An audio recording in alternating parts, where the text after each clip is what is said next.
Okay, we are being asked to find the equation of the line using the point-slope formula. Now, the point-slope formula is y minus y sub 1 equals m times x minus x sub 1. That is the point-slope formula right there. And to use it, you need a slope and a random point. Well, they've given me a random point.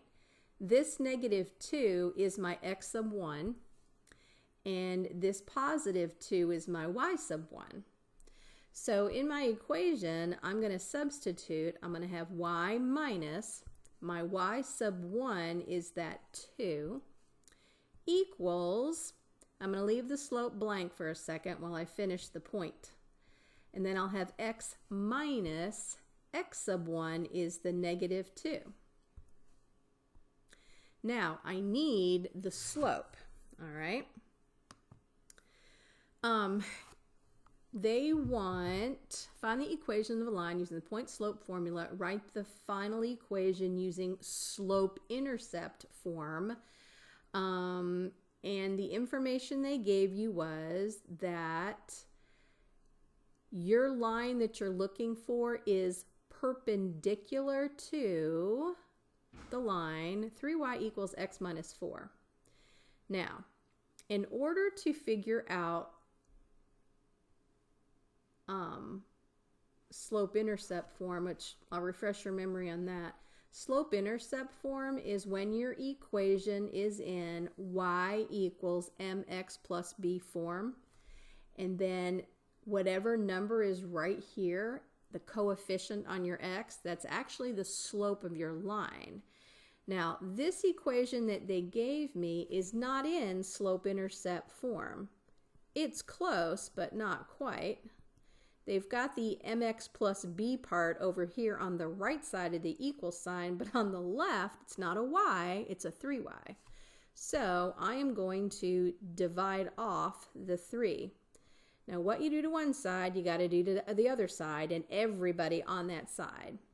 Here, the y or the 3 cancels, and I'm left with y. This x, you have to realize there's like an invisible 1 right here. So 1x over 3 is the same thing as saying 1/3 of an x, and then minus, and I'll just leave 4/3 as an improper fraction. Now, when I'm looking at this, I can see what my slope is. The slope is this 1/3 right here. Now, that's the slope of that line. It's not the slope of the line I'm looking for, because the line I'm looking for is parallel to that one. I'm sorry, perpendicular to that one. Okay. Parallel lines have the same slope. Perpendicular lines are 2 lines that intersect at a perfect T, a perfect 90-degree angle. And the only way that you can make that happen is if one of the lines is going uphill, which means it has a positive slope, and the other line is going downhill, which means it has a negative slope. So they have to be opposite. And then, in order to get that perfect T, they also have to be reciprocals of each other. So, for example, if the red line had a slope of 2/3, then the green line's slope would be -3/2. That's how you get that perfect T, okay? Now, we're dealing with perpendicular lines, so I can tell that the line they gave me has a slope of 1/3, right? 1/3. So a line perpendicular to that would be -3/1. Or I could just say -3. So -3 is what I'm going to put in for the slope right here. Okay? And I'll erase that to get it out of my way. And I just need to finish this by putting it in the y equals mx plus b form, because you can see right here it does say y is equal to blank. So first things first, I'm going to take care of the fact that I'm subtracting a negative, and subtracting a negative is really adding a positive. And I always explain that to people by saying, if there's something negative in your life and somebody comes along and takes it away, because that's what subtraction really is, it's called take away, isn't that a good thing? Isn't that a positive thing?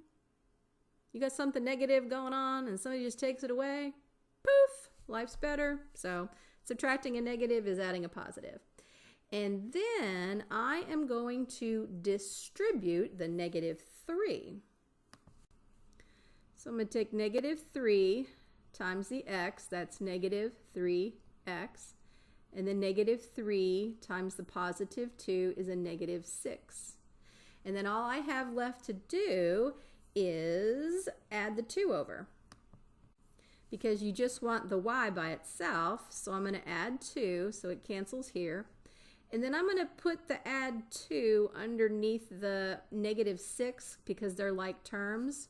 So my final answer is going to be y equals -3x. -6 plus +2 would be a -4. And that's what I'm going to come up here and type in for Mobius. And that's how it's done.